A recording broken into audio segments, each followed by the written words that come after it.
Halo Ibu dan Bapak guru semua.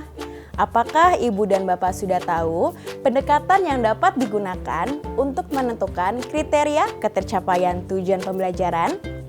Ada 3 pendekatan yang dapat digunakan pendidik dalam menentukan kriteria ketercapaian tujuan pembelajaran. Pendekatan pertama adalah menggunakan deskripsi, pendekatan kedua menggunakan rubrik, dan pendekatan ketiga menggunakan skala atau interval nilai.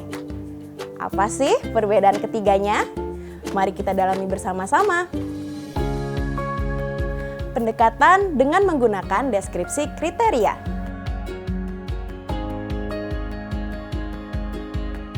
Pada pendekatan jenis ini, pendidik telah menetapkan serangkaian kriteria ketuntasan yang berhubungan dengan suatu tugas, proyek akhir, proyek penutup tema, atau apapun yang hendak diukur.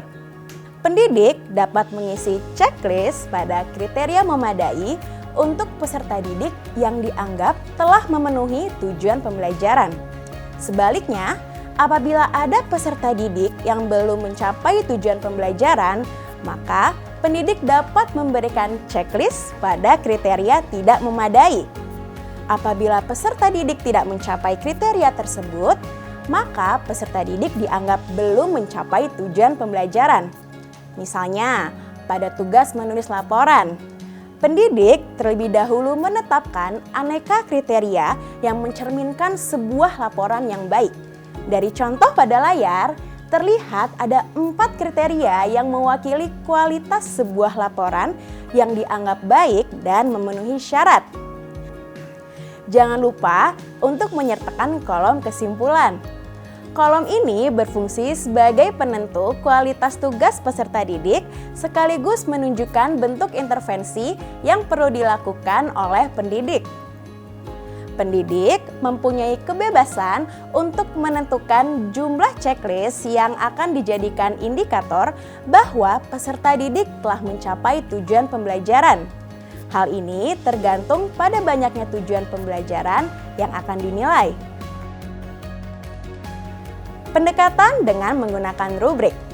Sesuai namanya, maka pendekatan ini menggunakan rubrik untuk mengidentifikasi sejauh mana peserta didik telah mencapai tujuan pembelajaran.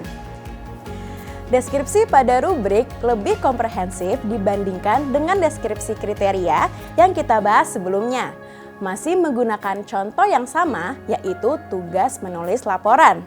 Terlihat bahwa pendidik menetapkan kriteria yang terdiri atas 2 bagian, yaitu isi laporan dan penulisan. Tiap bagian kemudian diperinci lagi ke dalam 4 tahap pencapaian, baru berkembang, layak, cakap, dan mahir. Dalam tiap tahapan ada deskripsi yang menjelaskan performa peserta didik. Sama seperti pendekatan pertama, jangan lupa untuk menambahkan kolom kesimpulan ya.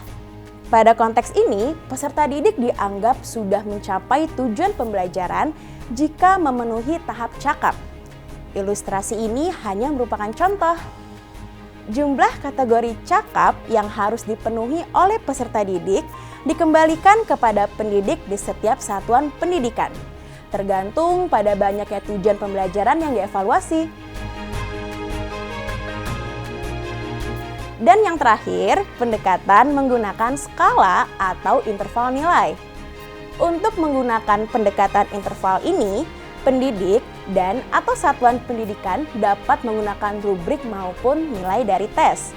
Sebelumnya, pendidik menentukan terlebih dahulu interval dan tindak lanjut yang akan dilakukan untuk para peserta didik.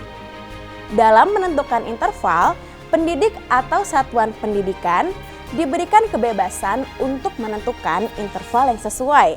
Contoh dalam video ini hanya sebagai inspirasi yang dapat selalu diadaptasi sesuai kebutuhan dan karakteristik satuan pendidikan. Dalam menentukan keputusan ketercapaian tujuan pembelajaran seperti pada kolom kesimpulan, pendidik perlu saling berdiskusi untuk menyamakan persepsi berdasarkan data siswa di sekolah dan pengetahuan profesional antar guru. Praktik diskusi dan kolaborasi seperti ini baik untuk melatih keterampilan guru membuat keputusan serta dapat meningkatkan iklim pembuatan keputusan bersama di sekolah.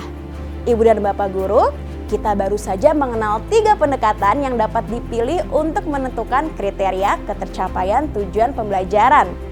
Untuk belajar lebih dalam mengenai tiap pendekatan, silakan terus menyimak video lanjutan dalam modul ini.